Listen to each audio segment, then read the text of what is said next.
we're super excited for our team that we get an opportunity to play the tournament. And, it's great that, where we've been seated feels well-deserving. And our players have worked extremely hard and have earned this right to be a part of the NCAA tournament.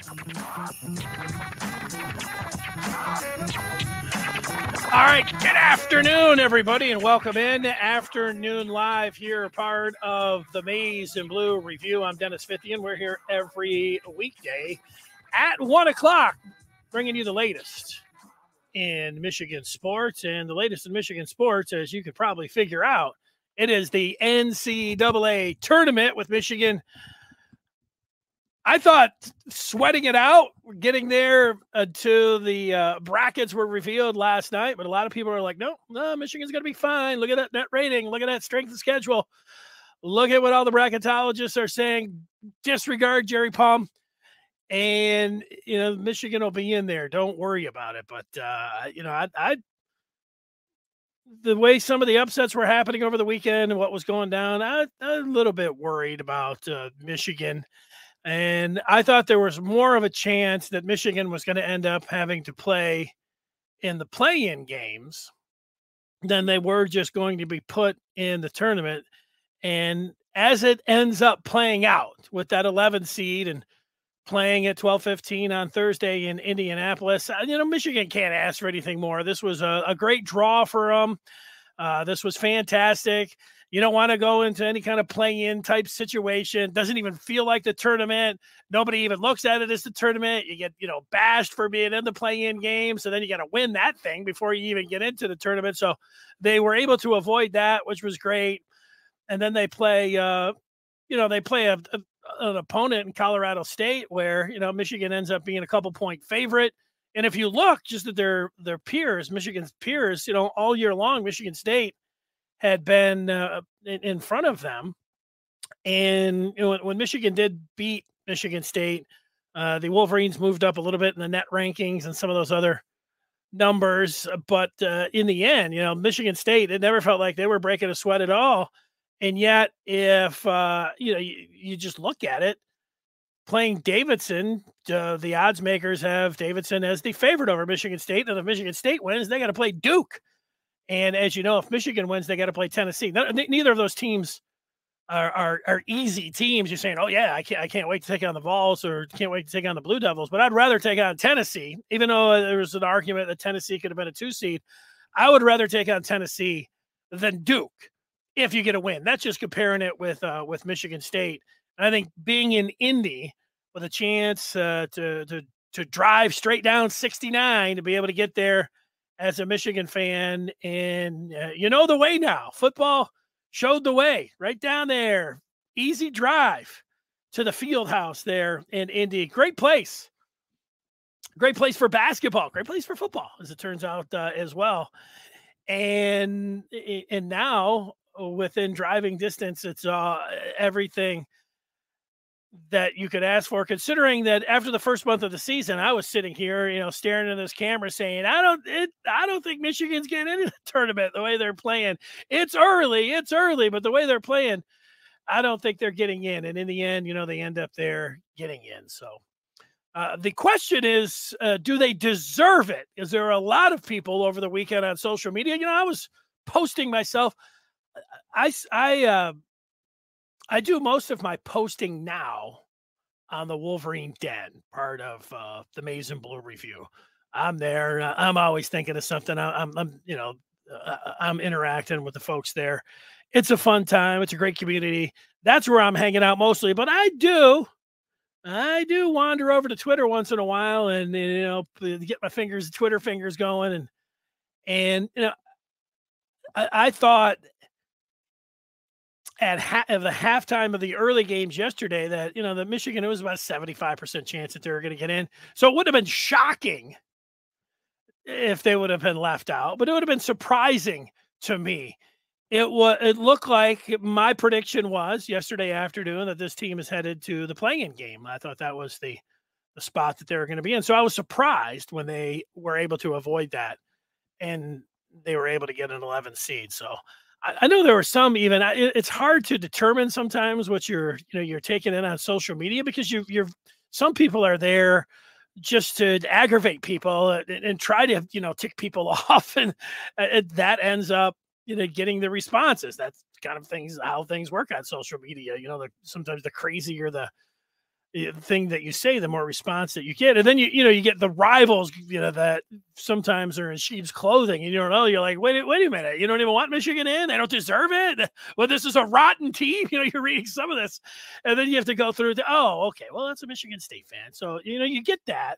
But then there were some what look like, without, vetting the person too much, that there was a little sampling of Michigan fans that were like, no, we don't even want to be in the tournament. It doesn't matter. They're not going to be able to do anything anyways. And, that's where I had to, jump in and, tell them let's take a look at this.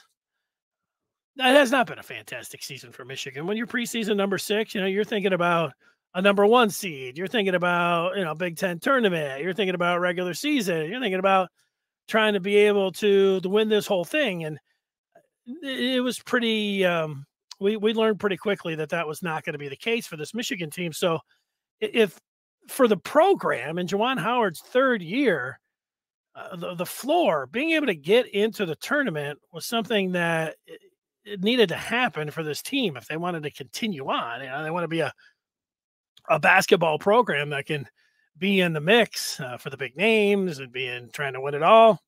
Even when you have a down year like this year, was a down regular season, as I look at it, as I still look at it. It was a down year, but they got into the tournament. That's good. There is no part of me where I'm sitting there and, if I was talking to a Michigan basketball fan who was like, I don't want them in, they don't deserve it, or whatever. And again, I get it if you're a Michigan State fan and all that. But a real Michigan fan saying they don't deserve it and they don't want them in because they're going to lose anyways. This is, if you're a college basketball fan, this is everything. Everything is geared towards, I don't need to tell people this, but sometimes you need to emphasize it. It's everything being able to get in there. So last night, let's say the pageantry and the brackets being handed out at work now and being able, you have to be involved in that if you want to be a basketball program that's worth anything. And Michigan is involved in it now. So they deserve to get in. The part about, if I was sitting here, if Michigan's name was left out, there'd have been people screaming about their net ranking and strength of schedule. But then there have been plenty of people that say, 17 wins is a really low record. You don't have anything to complain about. And I know Seth Davis, he always says this, and not everything Seth Davis you take to the bank, but he always says you don't have much to complain about if you're on the bubble and you end up getting left out. And I kind of feel that way as well. Was there going to be a case to be made because of does net ranking mean anything? Does strength of schedule mean anything? Does all of these numbers mean anything? And that you had a point there. But then also the point about, you see people get snubbed routinely. I don't know about every year, but it seems like at least every other year there's some program, even a big time program, a Power 5 program, is sitting back saying, we got screwed. What are they doing? We got snubbed. And so that could have been Michigan, and it was not. Before I throw some numbers up here, you can always get in if you're out there, wherever you're watching, on YouTube, Facebook, elsewhere, watching this live, go up and throw something up there and we will talk about it. Jason saying, with the 4th hardest schedule in the NCAA, Michigan will beat Colorado State. The Tennessee game will be a tough one, yet Michigan will have fresh legs. If Hunter stays healthy, can be more mobile and make his presence felt, Michigan will be a problem for most teams. Well, Jason, I think that what you have to say about certainly the strength of schedule is something that a lot of people will look at. Let's put it up here as we compare the two teams. And, Jason talking about the strength of schedule, and Stephen Toski last night, part of the Maize and Blue review, our video, like he's John Madden analyst, with the arrows and dots and everything that he's able to do with his video. I screenshotted. I was going to go through and put all of the numbers up. Then I saw Toski did it, and I said, "Hey, why don't I just go ahead and use that graph that he has?" And there it is. You see what Jason is talking about with the strength of schedule, the fourth best compared to the 106th for Colorado State. All of the other numbers, I mean, if you just look at the net ranking, which is so important, Colorado State has a better net ranking. They have a better Ken Pom ranking. And everything else is pretty comparable except strength of schedule. That one really is, because these quad ones both have, Michigan did play a tougher schedule, but they both have the 5 quad ones. You look at 8 wins in the quad two. Whatever this does for you, you start looking here. You know that the odds makers have it as a 2.5 point game. BPI is the basketball percentage index that ESPN cooks up. That is heavily favored in Michigan's direction. Yeah, I think Michigan should win this game. I think Michigan should win this game on Thursday. And the thing to me, and a lot of people have said this, and I think we all understand why they say it. Michigan, going back to, I think, February the 12th, they have won a game, lost a game, won a game, lost a game, won a game, lost a game. It has stayed that way. Well, their last game they lost, so figuring that they would win this one and then lose to Tennessee would be completely in form, would be the way things have gone for Michigan. It's what I think most everyone will pick. That is, and now maybe you'll pick them to lose the first game, but I think the majority of people will have Michigan winning one game and then losing to Tennessee. And watching Tennessee, the thing about Tennessee is that last year I played in a survival pool, and they might have. It was either the first game or they didn't get out of the first weekend, and I think it was the first game, because I was like, let me take a relatively safe pick. They didn't get out of the first weekend, so this Tennessee team, can be beat. It's not like they've got this great track record in the NCAA or, a coach that's always getting it done, short turnarounds and everything else. They've had an excellent year. They've got a diminutive point guard. They look like they got some great wings. There's no doubt about that. Watching them a few times this year, but I picked Tennessee to win against Michigan. It feels like if you're picking Michigan to beat Tennessee, and then there's no problem. You're like, if you're watching this, you're probably a big Michigan fan anyways. So picking Michigan to beat Tennessee, it could happen. It probably won't, but selecting them, it's like, hey, you're a big follower of the Maize and Blue. Let me jump in, get them in the Sweet 16. Now, if it did happen, and it wouldn't be the craziest thing, I think that, you're talking about Tennessee being a 6 or 7 point favorite if these teams move on, and we're watching these Michigan play Tennessee on Saturday. Tennessee being a 6 or 7 point favorite, it's doable. It's doable for this team. Now, you've watched them enough this year. You've seen the Jekyll, you've seen the Hyde, and can they put 2 wins together? It feels like I'm going to be sitting here on Saturday, hopefully Saturday, talking about, Michigan, getting into the next round. So that's how I'm feeling right now about it. And I'll let you just take a look at those numbers one more time. The discrepancies there. Colorado State has the better record, but they had a way easier schedule, a schedule 106. They're in the Mountain West. I watched a little bit of film on the Mountain West Player of the Year. Roddy is his last name. He's a 6'5" guard. Eli Brooks will be able to guard him. At least he'll draw the assignment, but he's somebody that he's a shooting guard, but he's got pretty thick shoulders, and it doesn't take long in a 5-minute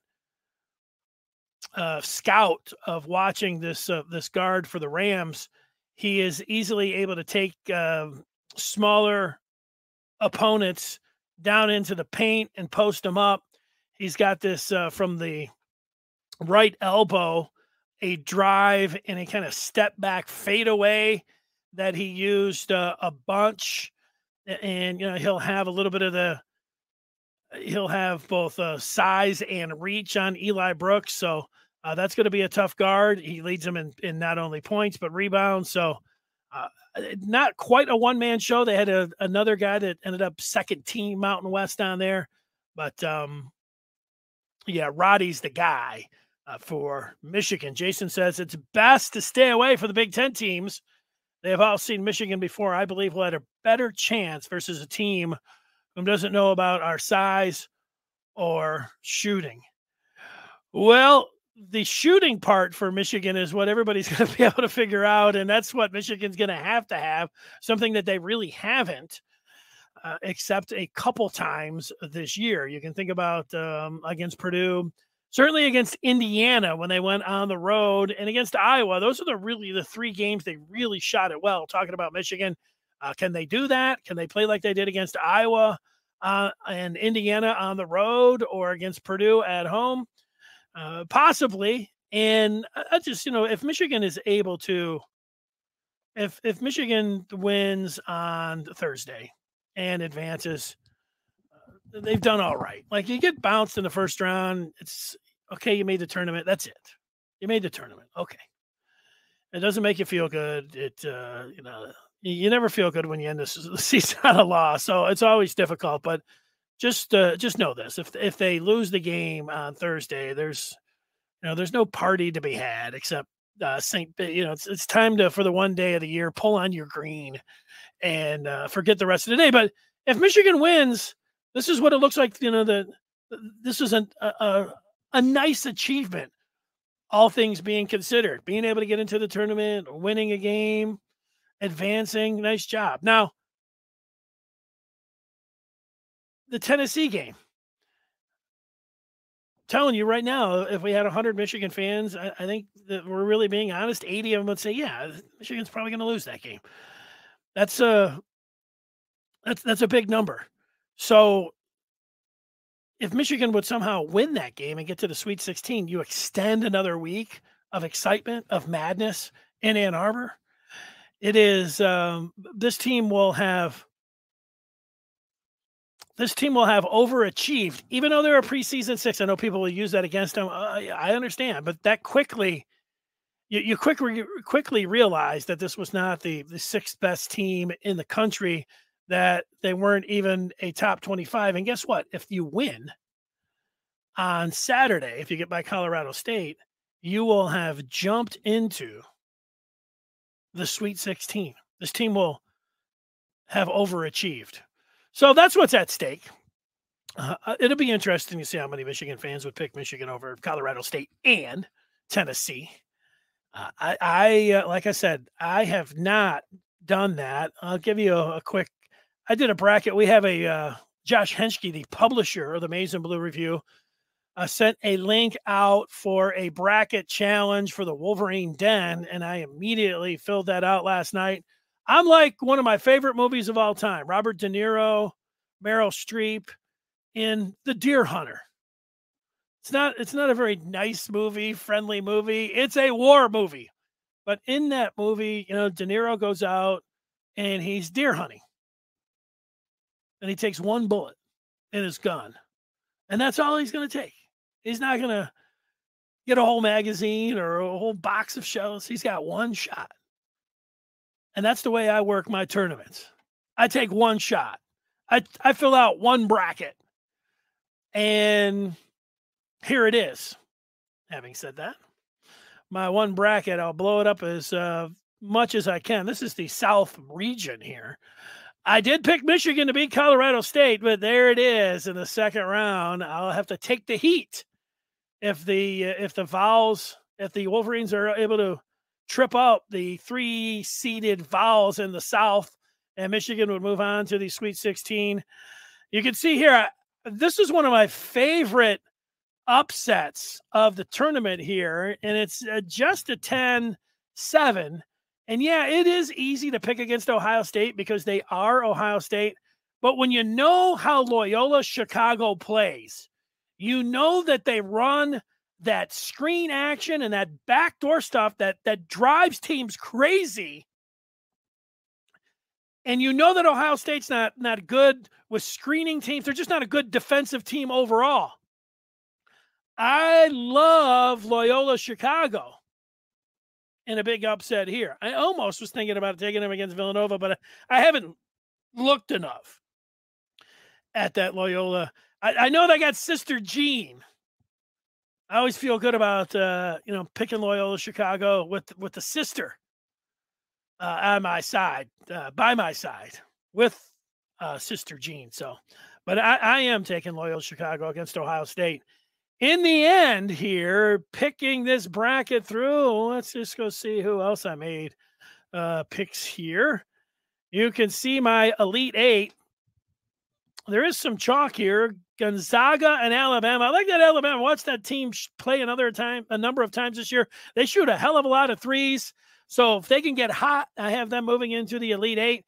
You see, traditionalist old school basketball fans would love a UCLA, Kentucky, an Elite Eight game. A little bit of a surprise here. Illinois, I have moving through. I noticed that Seth Davis, who I mentioned earlier, he has Illinois losing in the first round to Chattanooga. That was what happened. I was high on the Fighting Illini last year. They burned me in the first round. It's hard when you're selecting to put last year's defeats or early upsets behind you and still pick the game. Yeah, I will. Maybe they just, they certainly flashed at the Big Ten tournament. You see, and you'll have the number 1 pick against Keegan Murray and, another team that likes to shoot a lot of threes. But that's my Elite Eight. How about this Final Four? Gonzaga, UCLA. There's your West Coast matchup. And I believe that would be a repeat of last year's Final Four, if I'm not mistaken. And how about an all Big Ten? Illinois, Iowa, getting as a 4 and 5.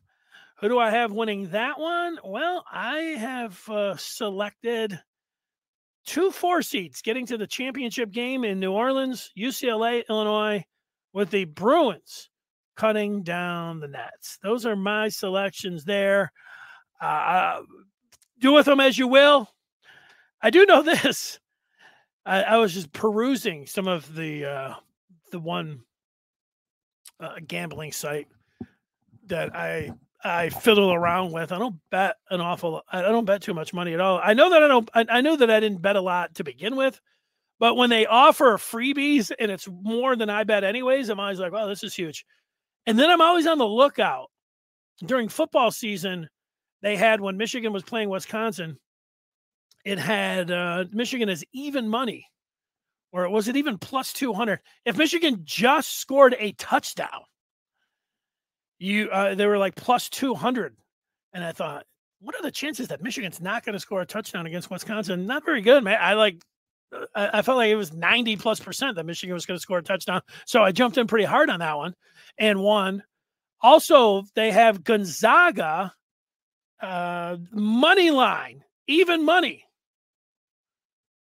And of course, it ended up whether 20, 30, 23-point favorite, I think, on that. They want you to bet. So I bet about half of my bankroll on Gonzaga on the money line. It's going to return, full money there. But I do have the Zags going to the Final Four, but UCLA all the way, however you want to deal with that, go ahead. I talked about if Michigan deserved to get in, if they can make some noise. There you go with my picks. I mentioned a survivor pool that I played in. I played in it for a couple of years. A survival pool. I'm going to tell you about this quick pool, whether you organize one for your friends or just jump in one at large. It's pretty cool. Every day, like Thursday, you only have to pick one team, but you can't use that team again. So if you pick Tennessee to win on Thursday, you could not pick Tennessee, but you get the 3 points because they're the 3 seed. That's the tiebreaker. And so it's pretty cool. You pick a game on Thursday, you pick a game on Friday, you pick a game on Saturday, you pick a game on Sunday, and there's no point spreads involved. And whatever team you pick, you can't use again, but you do get the seed points there. And that ends up being the tiebreaker. I've done this pool for a few years. You're looking for, you're looking for something than your regular schmegular bracket pool. I've seen those. I know ones that people, they just pick out of a hat. Other ones have rewarded people with seeds before. Actually, I've never been in one of those. But the survivor pool is an excellent pool to get in on, in addition to just playing your regular pool that you want to get in on. So do that. Jason doesn't like my pool. Jason doesn't like my pick. Who do you like, Jason? That's the thing. I make my picks. What do you want me to say? I watch more college basketball than your average person in the media. That's true. I do. It hasn't been like that. There have been years I used to, when I first started out, I would say when I worked in Ann Arbor, because I didn't work after football season, I had both Saturdays and Sundays off unless Michigan was playing. And I had the dish where I got all the college basketball games, and I would watch college basketball from noon to midnight on all week. Definitely on the weekends, but I had all of the games, and I watched so much, and I would get a feel like I got to watch this game. I would be watching them like, oh, Seth Davis or Clark Kellogg or something. No, it's analyzing every little thing, and then it came down to it. And then I would have some of my worst years selecting. So, I still watch a lot of college basketball. I like what I've seen from the West Coast. I like what I've seen from Arizona. I like Gonzaga. I like UCLA. What can I do? Every time I watch these teams, I look at them. I say, you know what? Well, they got really good guards. Man, they got good wings. Man, they can really shoot it. Wow, they've got some of the best players in the country. So, that's what it comes down to.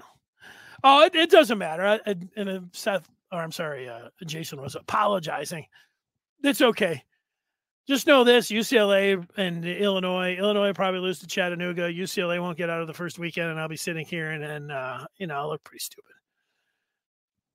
It can happen. It's happened all the time. Although I do have one story that, and this is how a lot of times the brackets work. For 2 years, I didn't live in Michigan, and I was overseas in England. And the first year, the Fab Five went as freshmen to the championship game to play Duke. And I remember that because if you look really close, if I can find it, there is a scar. Here it is. Maybe you can't see it. I ended up getting a glass. That's for another day. A glass smashed on my head that night. And the tip-off wasn't until like 2 or 3 o'clock in the morning. But I'll always remember that, the Michigan Duke game. Well, the next year, one of the only times that I've ever won a bracket challenge is I was in, and what did I do? I went with Michigan. I went and took it to the championship game against North Carolina. And hey, look at me! I won the pool, had the 2 in the championship game. Nobody else. I had a 3 out of 4 a couple years ago, which was a nice winner, and that wasn't a big one, but that's it. There's a lot of other years. That's 2 out of probably 35. Whether I've collected, that's not great. It's not great. Maybe it paid for it. Maybe it all evens out. I don't know, but that's where I'm at on the pools. Before I go, I've got 2 other things and they're both outside of Michigan football, sort of. This one is not so much outside of Michigan football because the former Wolverine Tom Brady is coming back. Is this a big surprise? No, but it is a surprise.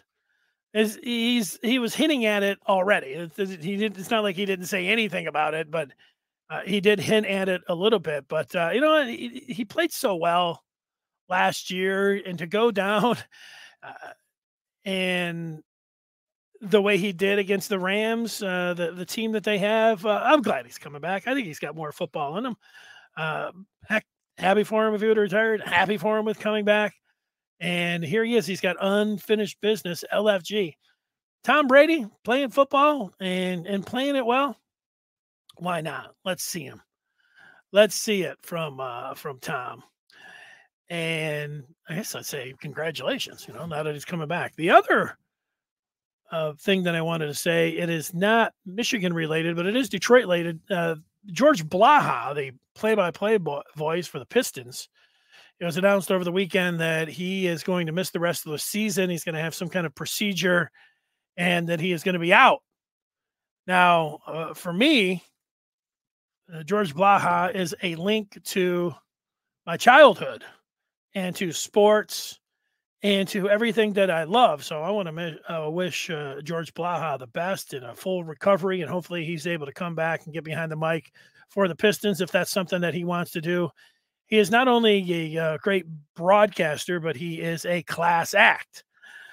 George Blaha, if I could put up a quick Mount Rushmore of Michigan broadcasters, I would have George Kell and Ernie Harwell of Tigers fame on that Mount Rushmore. I would have Bruce Martin, the play-by-play voice of the Red Wings before Ken Kell, and I would have George Blaha. Blaha, Martin, Kell, and Harwell would be on my Mount Rushmore. Now, the modern day guys, I like them.